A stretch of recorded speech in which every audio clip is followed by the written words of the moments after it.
오늘은 성품 시리즈 17번째 시간으로요. 거룩한 갈망, 부제로는 바울의 6가지 소원, 이런 제목으로 말씀을 전하겠습니다. 성경은요, 우리 인생을 움직이는 가장 큰 힘이 무엇인지 분명히 말씀합니다. 그것은 바로 갈망입니다. 원함이죠. 소원이라고 얘기할 수 있습니다. 한번 보십시오.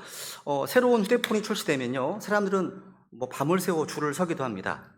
비싼 값을 치르고서라도 최신 모델을 손에 넣고 싶기 때문이죠. 또 스포츠를 좋아하는 팬들은요, 이렇게 비가 와도 우산 쓰고 경기장으로 달려갑니다. 또 어떤 이들은요, 해외까지 비행기를 타고 응원하러 가기도 합니다. 왜 그렇습니까? 원하기 때문입니다. 원하기 때문이죠.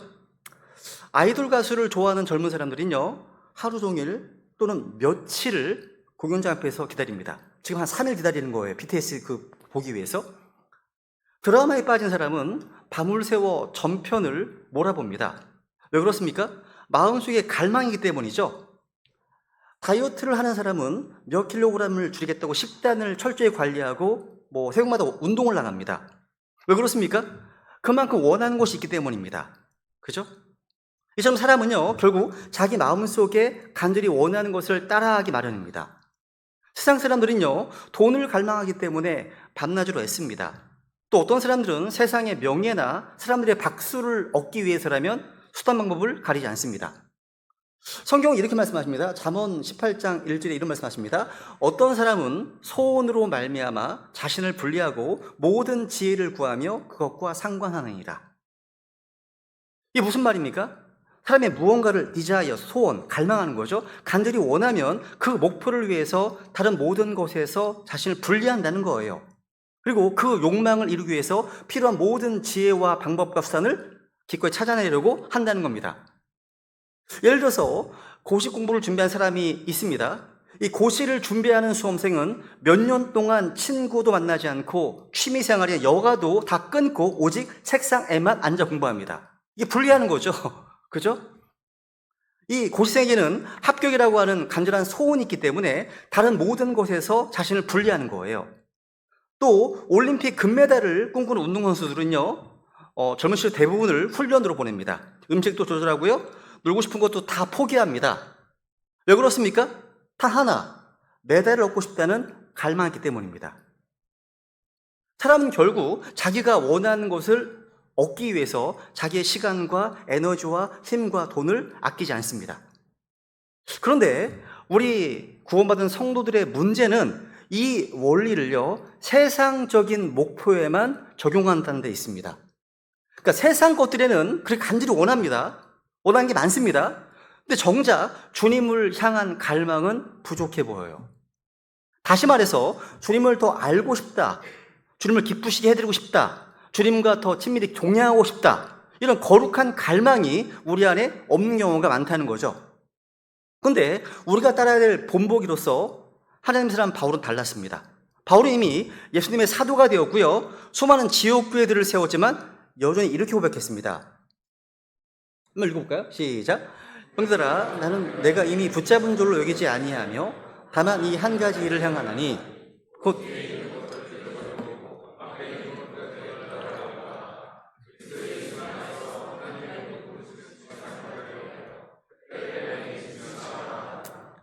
바울은요, 나는 아직 도달하지 않았다, 나는 여전히 달려가고 있다, 나는 주님을 향해서 더 큰 갈망이 있다, 이렇게 고백하고 있는 겁니다.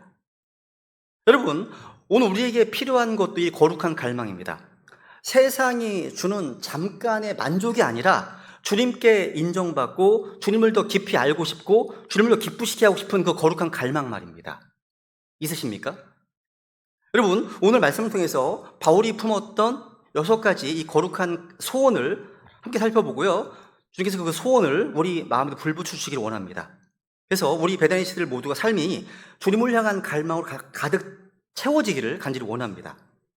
첫 번째로 이제 바로 첫 번째 갈망 보겠습니다. 먼저 첫 번째는 그리스도를 얻는 겁니다. 한번 바울이 이렇게 고백합니다. 읽어볼까요? 시작.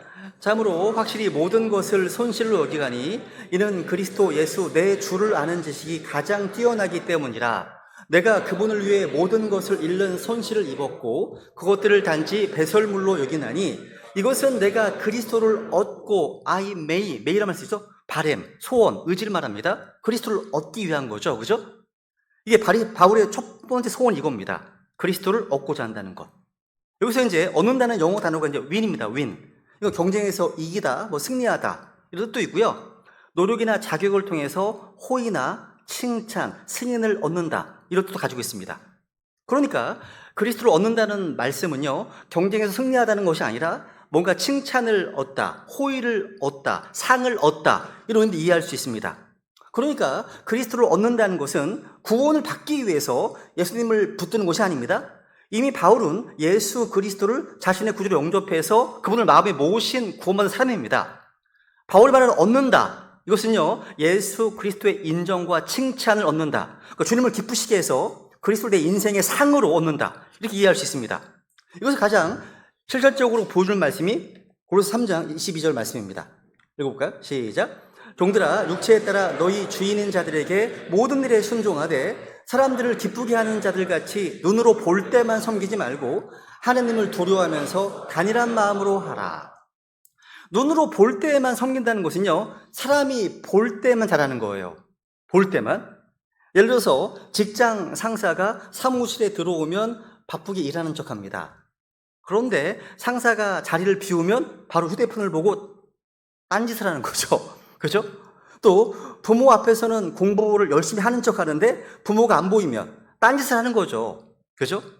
교회에서도요, 누군가가 지켜볼 때는 열심히 섬기고 봉사하는 듯 하지만 아무도 없을 때는 대충대충 하거나 아예 하지 않는 겁니다.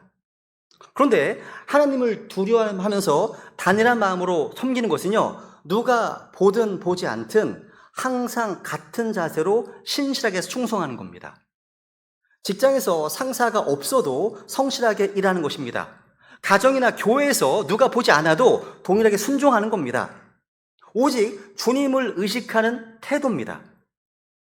그렇다면 이 말씀 들으실 여러분은 어떠십니까? 사람의 시선이 있을 때만 순종하십니까? 아니면 주님의 시선을 의식하면서 항상 동일하게 순종하십니까? 사람은요, 누구의 인정을 받느냐에 따라서 삶의 방향이 달라집니다. 세상 사람들은 사람의 칭찬을 갈망하죠? 근데 바울은 이렇게 증언했습니다. 읽어볼까요? 시작. 내가 지금 사람들을 설득하느냐, 하나님을 설득하느냐, 혹은 사람들을 기쁘게 하기를 구하느냐, 내가 아직도 사람들을 기쁘게 한다면 그리스도의 종이 아니니라. 바울은요, 사람들의 박수보다 주님의 인정을 원했습니다. 여러분, 사람의 박수는 잠깐이에요. 여러분, 사람들은 오늘은 환호하지만 내일은 비난하고 돌던질 수 있습니다. 이게 사람입니다. 그런데 주님의 칭찬은 영원합니다. 다 한 번에 잘하였도다 선하고 신실한 종아. 이런 말씀은요, 세상의 모든 영광보다 더 크고 귀한 겁니다. 역사에는 이런 얘기가 있더라고요. 옛날에 한 왕이요, 전쟁이 끝나면 성문 앞에서 군인들을 맞이했다고 해요. 용감히 싸운 군인 앞에서는요, 왕이 자리에서 일어나서 존경을 표했다는 거예요. 이것이 군인에게 있어서 가장 최고 영예였다는 겁니다. 그래서 군인들이요, 싸우는 동안 가장 크게 소망하는 것은 바로 왕이 일어나서 맞이해 주는 것이었다고 합니다. 마찬가지로 초대교회 스테판이요, 돌에 맞아 죽을 때, 순교할 때 사도행 7장에 보시면 하늘이 열리고 예수님께서 서서 그를 맞이하셨습니다. 성경은요, 예수님께서 아버지 우편에 앉아 계시다고 말씀하시는데 그날 스테반을 맞이하기 위해 일어서셨던 겁니다. 이것이 바로 주님의 칭찬이고 주님의 인정입니다. 여러분, 오늘 우리의 신앙생활에서 가장 먼저 붙들어야 될 갈망은 바로 이겁니다. 사람들의 박수가 아닙니다. 사람들의 칭찬이 아니라 주님께서 맞아주시는 그 인정, 그 잘하였다라고 하는 음성을 듣는 겁니다. 그렇다면 우리 베다니 가족들은 교회에서 이 그리스도를 얻기 위해서 섬기십니까? 단일한 마음으로 주님을 두려워하는 가운데 일하고 계십니까? 가정이나 직장에서 또 교회에서 사람이 볼 때와 아무도 보지 않을 때 자신의 모습이 동일하십니까? 사람들의 칭찬이 아니라 주님의 칭찬을 진정 바라십니까? 주님 앞에 섰을 때 잘하였도다 선하고 신실한 종아. 이런 음성을 듣는 것이 내 인생의 가장 큰 소원이십니까? 오늘 이 시간 모두 결단하시면 좋겠습니다. 주님, 제 인생의 목표는 오직 하나입니다. 그리스도를 얻는 것입니다. 사람의 박수가 아니라 주님의 칭찬을 원합니다. 그날에 주님께서 일어나 맞아주시는 그 영광을 향해 달려가겠습니다. 이런 결단 말입니다. 두 번째로 바울의 갈망입니다. 그분을 아는 거예요. 아는 겁니다. 한번 10절에 보시면 이것은 내가 그분의 죽으심과 일치하게 되어 그분과 그분의 부활의 권능과 그분의 고난에 참여하는 것을 알려 함이요. 순서는 영어로 하겠습니다. I may know him. 내가 그분을 알기 위함이다. 아는 것. 여러분, 여기서 know, 안다는 말은요, 단순히 머리로 인지하는 지식이 아니라 성경이 말하는 친밀함과 연합, 교제를 말합니다. 여러분, 이 노라는 말이 제일 처음 나온 거 보겠습니다. 창세기 4장 1절입니다. 아담이 자기 아내 이브를 알매 그녀가 쇠퇴하여 카인을 낳고 이르되 내가 주로부터 남자를 얻었다 하니라. 그러니까 성경에서 안다는 것은요, 친밀한 관계와 하나님을 통해서 열매가 맺히는 관계를 뜻하는 겁니다. 바울은 단지 예수님에 대해서 아는 것이 아니라 예수님과 인격적으로 연합되어서 그분과 하나가 되고 싶다고 고백한 겁니다. 이것이 바로 주님께서 말씀하신 내 안에 거하라 그러면 나도 너희 안에 거하리라, 이 말씀의 진리입니다. 포도나무와 가지의 관계처럼 가지가 포도나무에 붙어 있을 때만 열매가 맺힙니다. 마찬가지예요. 바울은 주님께 붙어 있음으로 열매 맺는 삶을 갈망했습니다. 지식으로만 아는 그리스도가 아니라 실제 삶 속에서 주님과의 친밀한 교제와 연합을 통해서 열매 맺는 삶, 그걸 원했던 거예요. 여러분, 세상에서요, 유명한 사람의 얼굴을 알고 이름을 안다고 해서 그 사람을 개인적으로 아는 것은 아니죠. 많은 사람들이 연예인의 얼굴과 이름을 알고 또 방송에서 하는 말과 모든 노래를 다 안다고 합니다. 근데 하지만 그 사람과 식탁에서 함께 밥을 먹은 적도 없고 깊은 대화를 나눠본 적도 없고 또 마음을 나눈 적도 없습니다. 그렇다면 성경적으로 안다고 할 수 없습니다. 가까이 함께 친밀하게 교제하고 함께 시간을 보내고 서로 마음을 나눌 때 비로소 안다라고 말할 수 있는 겁니다. 그러니까 즉 그 사람의 정보를 아는 것과 서로 마음을 나눌 때 또 같이 동일한 비전과 동일한 사역을 하면서 아는 것, 다른 거라는 거죠. 그죠? 여러분, 교회에 오래 다니고 성경 구조를 많이 외워도요, 주 예수님과 인격적으로 교제하지 않으면 그분을 안다고 할 수 없습니다. 단순히 성경 지식을 아는 것이 아니라 실제 주님과 교제하며 동행하는 삶이 진정한 알미라는 것. 바울은요, 주님과 친밀하게 교제하고 또 연합해서 열매 맺는 삶을 원했습니다. 바울의 갈망은 바로 이 열매 맺는 그 알미였습니다. 여러분, 건강한 부부가 하나가 되어서 자녀를 낳듯이 우리 성도들과 그리스도가 연합해서 또 함께 친밀하게 교제하면 반드시 열매가 맺힙니다. 누군가 구원받습니다. 이루어진 혼이 구원받고 성품이 변화되고요, 삶이 달라지고요, 복음의 역사가 나타납니다. 그래서 바울이 주님을 진짜 알기를 원했고요, 그 결과 바울은 가는 곳마다 복음의 열매가 풍성했습니다. 여러분, 오늘 우리의 신앙도 진지하게 좀 점검해 봐야 됩니다. 나는 예수님을 단지 어떤 정보로만 알고 있지 않은가? 아니면 진짜 인격적으로 알고 있는가? 나는 교회 안에서 단순히 예수님은 이런 분이야 라고 설명할 수 있지만, 그런 지식은 가지고 있지만 실제 주님과 동행하면서 교제하는 삶을 살고 있는가? 여러분, 주님을 아는 것은요, 머리의 지식만이 아니라 실질적인 삶 속에서 친밀하게 교제하고 연합하는 것입니다.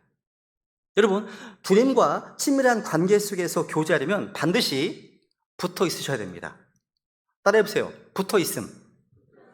이 중요한 거예요. 한번 중요한 겁니다. 뛰는 놈 위에 나는 놈 있고 나는 놈 위에 붙어 있는 놈이 가장 고단수입니다. 붙어 있으면 되는 거예요. 한번 읽어볼게요. 같이 읽어볼게요. 시작. 나는 포도나무여 너희는 가지니 사람이 내 안에 거하고 내가 그 안에 거하면 바로 그 사람은 많은 열매를 맺나니 나 없이는 너희가 아무것도 할 수 없느니라. 여기서 핵심 단어는 abide, 거한다는 단어입니다. 그 말은 머물다 뭐 계속 있다, 붙어 있다 이런 뜻입니다. 즉 가지가요 포도나무에 붙어 있듯이 성도들은 반드시 주님께 붙어 있어야 한다는 뜻이죠. 가지가요 나무에서 떨어지면 말라버립니다. 생명의 흐름이 없는 거예요. 가지는 붙어 있어야만 생명과 수액이 흘러서 공급을 받게 됩니다.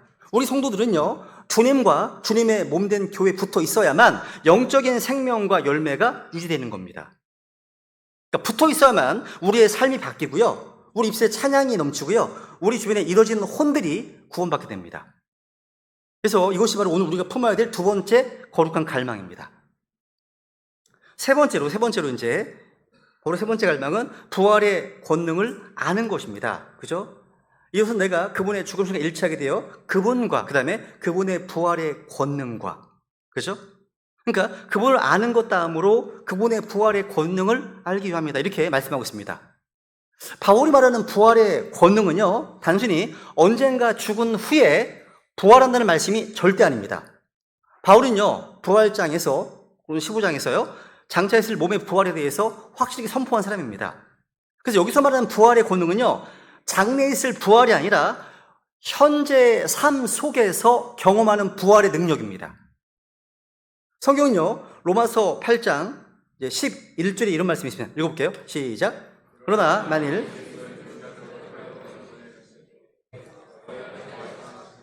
그리스도를 죽은 자들로부터 일으키신 분께서 너희 안에 거하시는 자신의 영을 통해 너희의 죽을 몸도 살리시리라.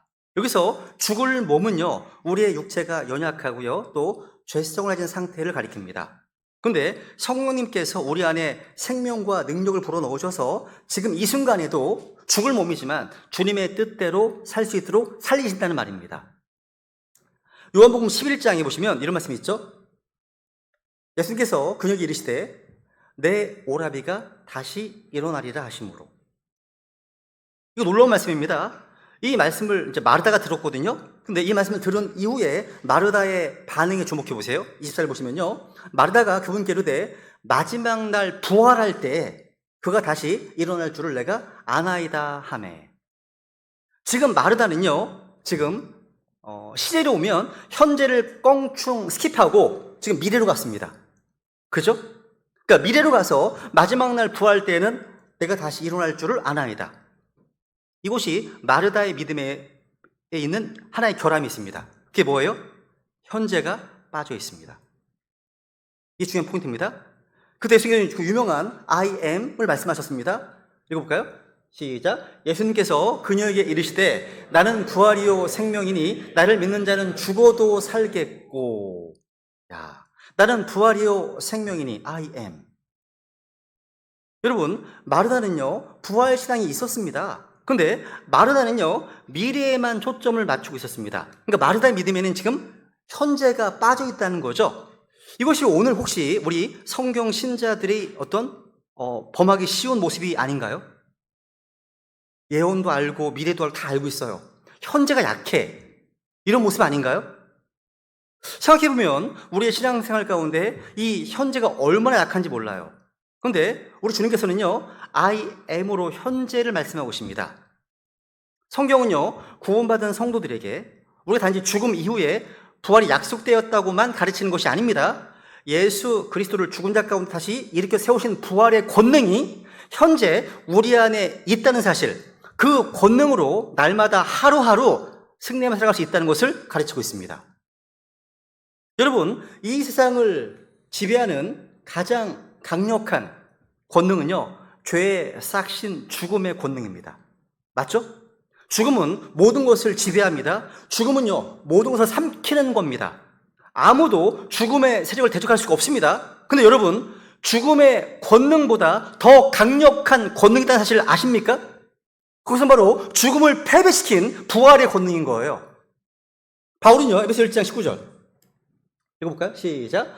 또 그분의 강력한 권능의 활동에 따라 믿는 우리에게 주어진 그분의 권능의 지극히 크신 무엇인지 너희가 알게 하시기를 구하노라. 이게 바울의 기도 제목이었습니다.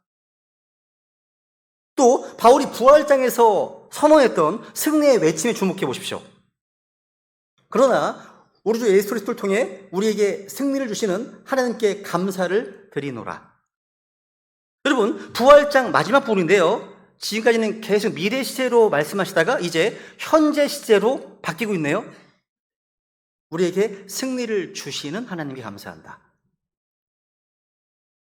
누군가 그런 말을 했습니다. 잘 들어보세요. 책에서 인용하겠습니다. 오늘날의 크리스찬들이 죄의 용서를 위해서는 예수님을 믿으면서도 새로운 삶을 위해서는 예수님 믿지 않고, 하늘나라에 들어가기 위해서는 예수님을 믿으면서도 하늘나라의 삶을 살기 위해서는 믿지 않는다. 또 죽음 이후의 삶을 위해서는 예수님 믿지만 오늘 현재의 삶을 위해서는 믿지 않는다. 굉장히 와닿았던 표현입니다. 여러분, 이 부활의 권능, 예수 그리스도를 죽은 자 가운데서 살리신 그 부활의 권능이 우리와 함께 한다면요, 그런 강력한 권능이 우리와 함께하고 있다면, 여러분, 오늘 우리가 세상에서 겪고 있는 여러 가지 시련들, 고통들, 어려움들은요, 능히 이겨낼 수 있습니다.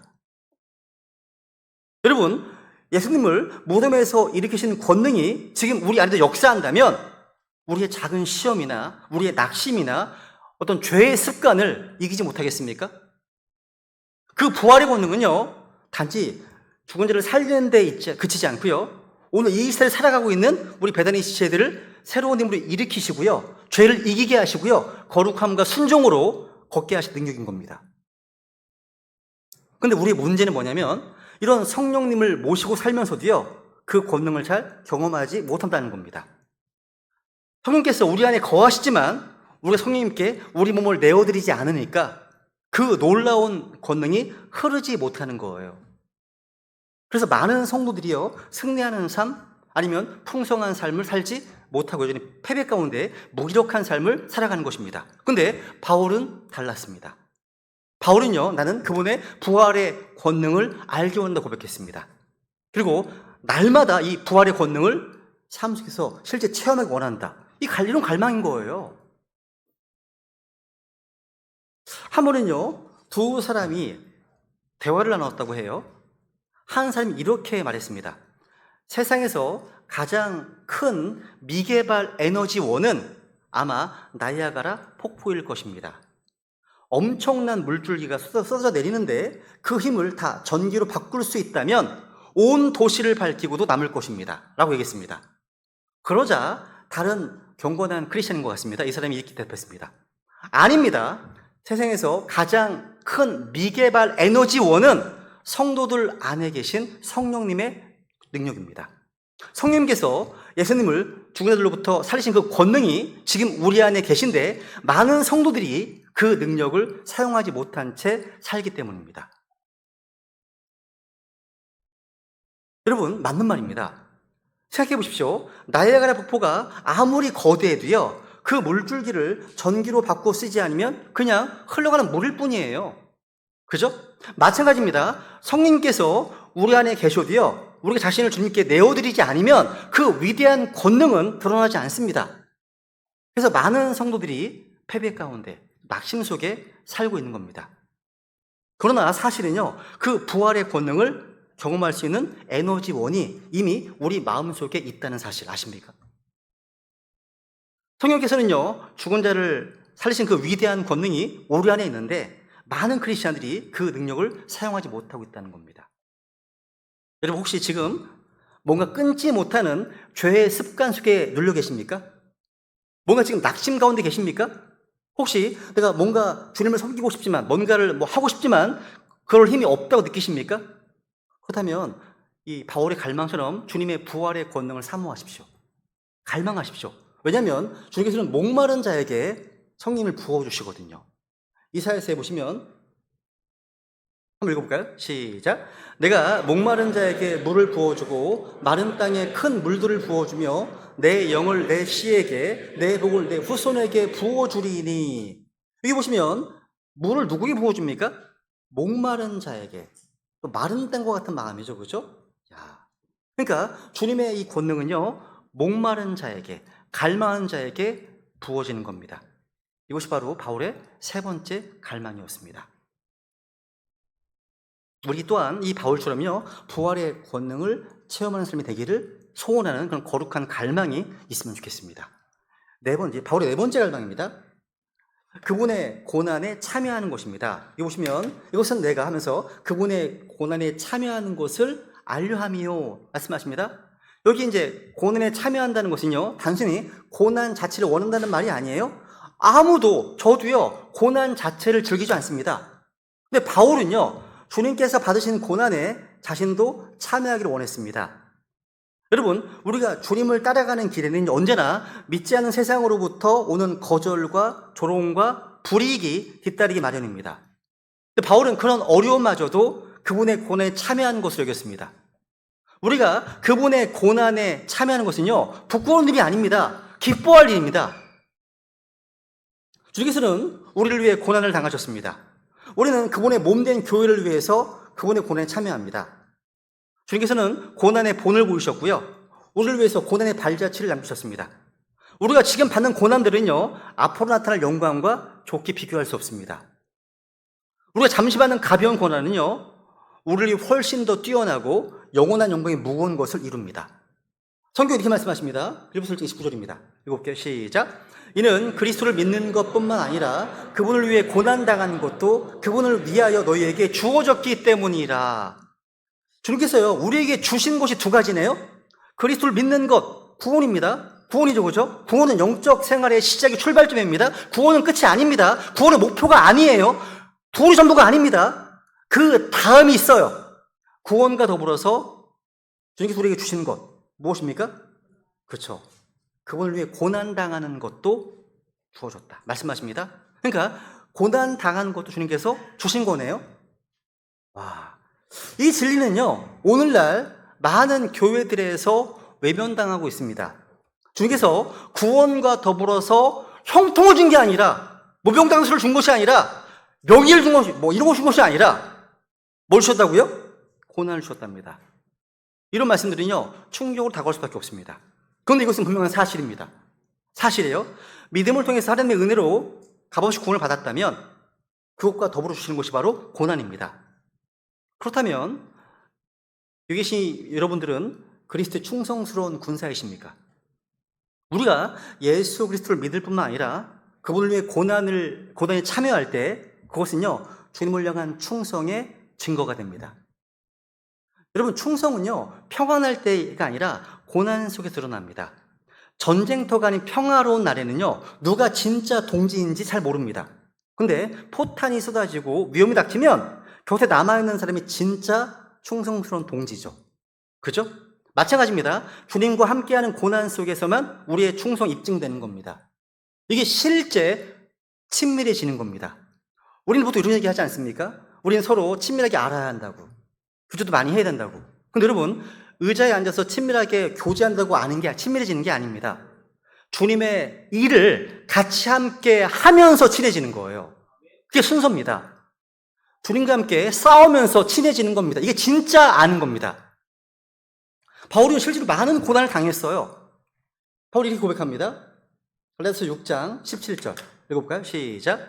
이제부터는 아무도 나를 괴롭게 하지 말라. 내가 내 몸에 주 예수님의 자국들을 지니고 있느니라.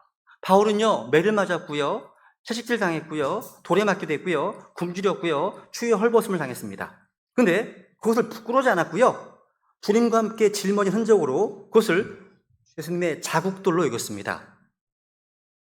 그렇다면 여러분, 오늘날 우리가 사는 현실에서 주님의 고난에 참여한다는 것이 어떤 모습일까요? 한번 생각해 봤습니다. 이런 거가 있겠죠. 복음을 전하다가 친구나 직장 동료로부터 그 얘기 하지 마! 이런 거절을 당하고 뭔가 조롱을 듣는 것. 또 가정에서 믿지 않는 가족으로부터 너 왜 그렇게 종교에 미쳐 있냐? 이런 핀잔을 들으면서도 예배의 자리를 지키는 겁니다. 또 믿음을 지키기 위해서 세상 사람들과 다른 길을 선택하는 것도 마찬가지죠. 또 경제적인 부분에서 주의 첫날 주님께 경배드리기 위해서 더 많은 돈을 벌 수 있지만 그런 기회를 내려놓고 예배와 섬김을 선택하는 것. 또 사람들과의 관계 속에서 술자리나 불의한 거래나 거짓말과 같은 세상의 요구를 거절함으로 해서 참 별종이야, 이 별종이네, 이런 소리를 듣는 것. 우리 믿음 때문에 뭔가 불편을 감수하는 것 등등 되게 많습니다. 이런 작은 것들이 다 고난에 참여하는 겁니다. 우리는 스테반처럼 돌에 맞아 죽는 순교의 박해를 겪지 않을지라도요, 우리 일상의 자리에서 주님 때문에, 복음 때문에, 우리의 믿음 때문에 불이익을 감수한 순간들이 바로 주님의 고난에 참여하는 겁니다. 여러분, 우리는 주님께 결코 고난을 주십시오라고 기도하지 않습니다. 그러나 주님께서 우리의 환경 가운데 허락하시는 고난 앞에서는 주님, 제가 주님과 함께 이 고난을 기꺼이 감당하겠습니다. 이런 고백이 필요하다는 거죠. 이것이 바로 바울의 네 번째 갈망이었습니다. 이제 바울의 다섯 번째 갈망입니다. 그것은 바로 그분의 죽으심과 일치하는 것입니다. 그렇죠? 이것은 내가 그분의 죽으심과 일치하게 되어. 죽으심과 일치하게 된다는 것은 단순히 순교를 말하는 것이 아닙니다. 그것은 날마다 자기 십자가를 지는 삶, 곧 자기 부인을 실천하는 삶을 말합니다. 성경에 이렇게 말씀하시죠? 로마서 6장 16, 11절 읽어볼까요? 시작. 이와 같이 너희도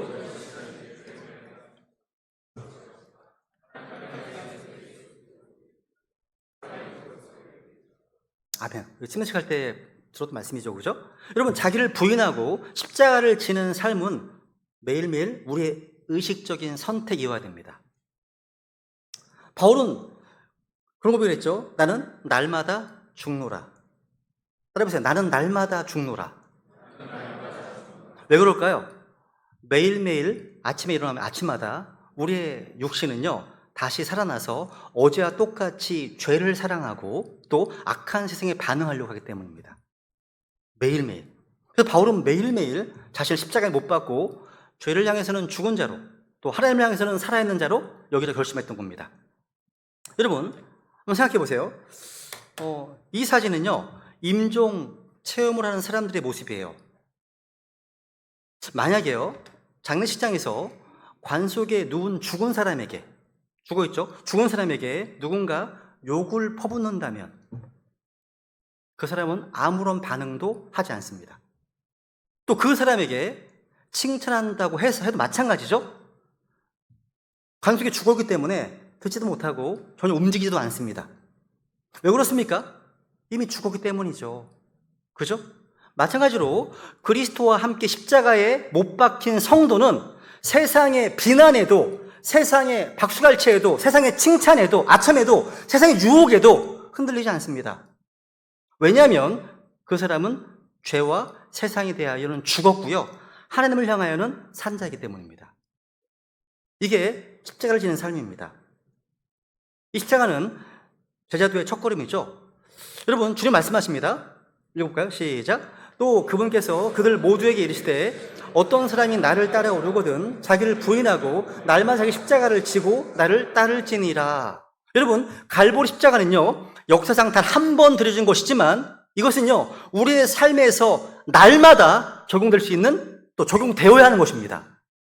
우리는 십자가에 못 박이신 예수 그리스도를 믿을 때 주님 우리를 살리셨습니다. 우리 영원한 생명을 주셨습니다. 생명이신 주님이 우리 안에 친히 들어와 살고 계십니다. 그 성경은요, 예수 그리스도를 믿음으로 거듭난 성도들에게 주님은 다시 죽으라고 하십니다. 또 죽었다고 하십니다. 두 개가 다 나와요. 죽었다도 있고요, 죽으라고 또 하십니다. 말씀하신다는 거죠. 날마다 죽으라면, 그것도 날마다 죽으라고 말씀하십니다. 바울은 자신이 날마다, 그죠? 날마다 죽노라, 이렇게 고백했죠. 그죠? 이걸 자랑했습니다. 여러분이 날마다 죽는다? 이 죽음은요, 생물학적인 죽음을 말하는 게 아니죠. 바울의 육신은요, 단 한 번 죽을 수 있을 뿐 여러 번 죽을 수 있는 생명이 아닙니다. 우리 육신은요, 누구나 한 번 죽지, 두 번 죽지 않습니다. 사도 바울이 나는 날마다 죽노라, 이거 뭘 말하는 걸까요? 바울은요, 십자가에 못 박이신 그리스도를 통해서 자기 역시 죽었음을 선포했습니다. 자신의 옛사람, 육신은 죽었다고 선포한 거예요. 그리고 옛사람의 행실을 다 벗어버렸습니다. 또 자신을 죽은 것을 여기며 살았습니다. 이것이 우리 성도들의 생활 방식이어야 됩니다. 로마서 8장 13절입니다. 너희가 육신을 따라 살면 죽을 것이나 성령을 통해 몸의 행실을 죽이면 살리라. 몸의 행실을 죽이면 살리라. 읽어볼까요? 시작. 그러므로 땅에 있는 너희 지체들을 죽이라. 그것들은 음행과 부정함과 무절제한 애정과 악한 욕정과 탐욕인데 탐욕 우상 숭배니라. 와, 우리는 땅에 있는 지체들을 죽여야 됩니다. 그죠? 로마서 6장 6절 읽어볼까요? 시작. 우리는 이 사실을 아노라. 즉 우리 옛사람이 그분과 함께 십자가에 못 박힌 것은 죄의 몸이 멸절되어 이제부터는 우리가 죄를 섬기지 아니하게 하려 함이니. 십자가에서 죽은 게 뭐죠? 우리의 옛사람입니다. 여러분, 십자가에 못 박힌 결과는 뭡니까? 죄의 몸이 멸절되어서 이제부터는 죄를 섬기지 않게 하려는 것입니다. 이건 엄청난 진리 아닙니까? 바울이요, 날마다 죽었던 것은요, 우리의 옛사람이 그리스도와 함께 죽었기 때문입니다. 그렇다면 우리는 어떻게 자신을 죄에 대해 죽은 것으로 여길 수 있을까요? 그것은 바로 예수 그리스도께서 죽으셨음을 기억하는 겁니다. 주님의 죽음이요, 죄에 대해 죽은 죽음이고 우리가 그분 안에서 함께 죽었다는 사실을 알고 믿는 거예요. 이거 진리거든요. 틀리잖아요. 그러면 죄에 대해 죽은 것으로 여길 수 있습니다. 사실이 아닌 여김이 아니에요. 사실이기 때문에 여기라는 거죠. 신분이기 때문에 신분대로 살라는 거예요. 그죠? 죄의 유혹이 찾아올 때 우리는 죄에 대하여 죽었음을 주장하고 죄에 대해 맞서면 되는 거예요. 워치만인가요? 기차를 타고서 이제 전도여행을 떠나고 있었습니다. 그런데 이제 그때 기차 좌석이 앞에 두 사람, 또 두 사람이 있었던 거죠. 세 사람은 친구예요. 워치만이는 혼자입니다. 근데 긴 시간 가야 되니까 이제 고스톱 치자고 얘기했나 봐요. 같이 하자고. 네 명이 맞다고. 워치만이 왈. 저는 제 손으로 안 가져왔기 때문에 칠 수가 없습니다. 이렇게 얘기했답니다. 무슨 얘기일까요? 자신이 그리스도와 함께 죽어있기 때문에 할 수 없다는 거예요. 그죠? 이런 자세가 필요하다는 거죠. 뭔가 유혹이 왔을 때 나는 죄에 대해 이미 죽었다는 사실을 인식하고 맞서는 겁니다. 이미 죽었기 때문에. 여러분, 십자가를 지는 삶은요, 하루아침 완성되는 건 아닙니다. 매일매일의 결단과 훈련이 필요합니다. 매일 아침마다 오늘 나는 죄에 대하여 죽고 하나님께 대하여는 산자입니다. 선포하면서 하루를 시작하십시오. 하루 일어나자마자 민족보고마, 세계보고마 이거 하지 마시고, 이런 기도하지 마, 거창한 거 하지 마시고, 나는 죄에 대하여 죽었고 하나님께 대하여 산자입니다 라고 선포하면 시작하십시오. 그죠? 이것이 바울의 다섯 번째 갈망이었습니다. 이제 마지막으로 여섯 번째 바울의 갈망입니다. 이것은 나를 붙잡아 이루려 하신 그것을 나도 붙잡는 것 고백합니다. 읽어볼까요? 시작. 나는 내가 이미 도달한 것처럼 말하지 아니하고 이미 완전한 것처럼 말하지도 아니하며 다만 그리스도 예수님께서 나를 붙잡아 이루려 하신 그것을 나도 붙잡으려고 뒤따라 가노라. 여기서 바울은요, 자신이 구원받은 사실을 말하는 것이 아닙니다. 바울이 이미 다메섹 도상에서 예수 그리스도를 주님으로 이제 만났고요, 또 주님께로부터 붙잡힌 사람입니다. 지금 이제 바울이 말하는 것은요, 주님께서 나를 붙잡으신 그 목적과 부르심을 이제 내가 붙잡고 이루기 원한다는 거예요. 즉, 주님이 왜 나를 구원하셨는가? 왜 나를 부르셨는가? 왜 나를 붙드셨는가? 그 목적을 내가 붙들고 이루며 살고 싶다. 그 고백입니다. 여러분, 주님께서 우리를 구원하신 데는요, 반드시 목적이 있어요. 하나님은 실수로 우리를 구원하시는 것이 아닙니다. 근데 많은 사람들은요, 하나님께서 자신을 부르신 목적을 알지 못하게 살아갑니다. 근데 바울은 달랐습니다. 바울은 주님께서 자신을 붙잡으신 이유를 붙들기 위해서 온 생애를, 전 생애를 쏟아부었습니다. 근데 우리 문제는 뭐죠? 많은 성도들이요, 자신이 하고 싶은 일을 앞세운다는 거예요. 그래서 하나님께서 부르신 것에 순종하기보다 자기의 욕망을 따라가면서 하나님께 그것을 축복해달라고만 합니다. 성도들이 종종 주님의 뜻을 구합니다 라고 말은 하지만 실제로는요, 자기 계획을 먼저 세워놓고 주님, 이 길을 축복해 주세요, 잘되게 해주세요 라고 기도하는 경우가 많다는 거죠. 결국 하나님을 주권자, 주님으로 붙드는 것이 아니라 지금 내 계획에 그냥 사인만 해주시는 분으로만 취급하는 거예요. 그것은요. 근데 바울은 달랐습니다. 바울은요, 자신에게는 어떠한 계획, 야망도 없다. 나는 주님께서 나를 붙잡아 이루고자 하시는 그것을 붙잡기 위해서 이것이 내 인생의 전부를 건다. 이렇게 고백하는 겁니다. 여러분 생각해 보세요. 만약 공고함 속에 망치가 있어야 할 자리에 드라이버를 억지로 사용한다면 어떻게 되겠습니까?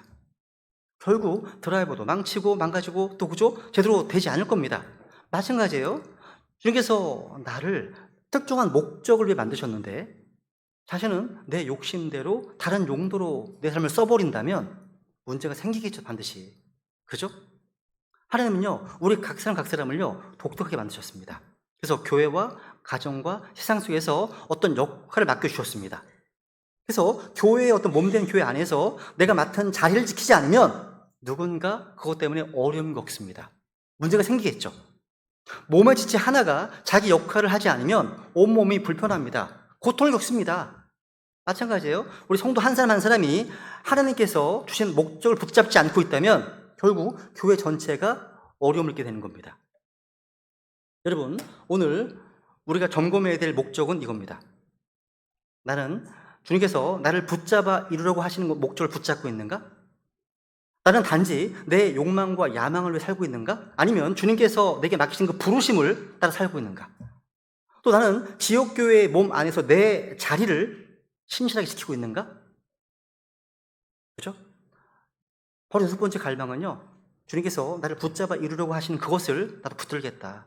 그 부르심을 이루기 위해서 달려가겠다라는 것이었습니다. 이렇게 우리는요, 바울의 6가지 갈망, 소원을 살펴봤습니다. 혹시 이 말씀을 들으시는 분 가운데 구원받지 못한 분이 계십니까? 성경은 말씀하십니다. 이 소원, 갈망이 중요해요. 보세요. 읽어볼까요? 시작. 의에 지르고 목마른 자들은 복이 있나니 그들이 배부를 것이기 때문이요. 그래서 오늘도 우리에게 물으십니다. 너가 구원을 원하느냐? 너가 정말 나를 원하느냐? 여러분, 구원은요, 억지로 되는 게 아니에요. 내가 진정으로 구원받기를 원하고 죄의 문제에서 벗어나기를 갈망할 때 주님의 구원의 은혜가 임하는 겁니다. 원할 때, 누구든지 원하는 자마다 생명을 값없이 취하라. 말씀하시지 않습니까? 성경 분명 말씀하십니다. 모든 사람이 죄를 지어 하나님 영광에 이르지 못하더니 또 죄의 싹은 사망이나 하나님의 선물은 예수 그리스도 우리 주를 통해 얻는 영원한 생명이니라. 여러분, 우리가 반드시 직면해야 될 가장 큰 문제는 바로 죄의 문제입니다. 죄는 우리를 하나님으로부터 분리시키고요, 결국 영원한 심판으로 끌고 갑니다. 예수님께서 십자가에서 우리의 죄값을 대신 지불하셨습니다. 이제 남은 것은 한 가지예요. 내가 진정으로 그 구원을 원하는가, 그리고 나의 죄를 회개하고 예수님 믿고 받아들이는가, 이겁니다. 오늘 주님 앞에 이렇게 고백하지 않으시겠습니까? 주님, 저는 죄인입니다. 예수님께서 저의 구원자와 주님이 되기를 원합니다. 고백하십시오. 이게 바로 구원의 길입니다. 이제 말씀 마무리하겠습니다. 오늘 우리는요, 그리스도를 얻는 것, 그분을 아는 것, 부활의 권능을 아는 것, 그분의 고난에 참여하는 것, 그분의 죽으심과 일치하는 것, 또 나를 붙잡아 이루려고 하시는 것을 붙드는 것, 바로 6가지 갈망을 살펴봤습니다. 이 소원들은요, 단순한 바울 개인의 고백만이 아닙니다. 오늘 저와 여러분 모두에게 주신 하나님의 도전입니다. 주께서는요, 이 말씀을 들으신 여러분에게 너가 진정 원하는 게 무엇이냐 물으십니다. 우리가 주님을 향한 그 거룩한 갈망을 품을 때 그 갈망이 우리의 캐릭터, 성품을 만들고요, 또 우리 인격을 만들고요, 그 인격이 우리의 삶을 만들어서 결국 주님 앞에 영광스럽게 세워주실 것입니다. 우리 이 시간 이렇게 결단하시면 좋겠습니다. 저는 사람의 칭찬이 아니라 잘하였도다라는 주님의 칭찬을 구하겠습니다. 저는 단순히 머리로 하는 신앙이 아니라 주님과의 친밀한 교제를 구하겠습니다. 저는 내 힘이 아니라 부활의 권능으로 살겠습니다. 저는 편안함이 아니라 주님의 고난에 참여하는 길을 선택하겠습니다. 저는 내 자아를 붙드는 것이 아니라 우리 주님의 십자가의 죽으심과 일치하는 삶을 살겠습니다. 저는 내 야망이 아니라 주님께서 나를 부르신 그 목적을 따라 살겠습니다. 우리 이 시간 이렇게 결단하시면서 주님께 은혜를 구하겠습니다.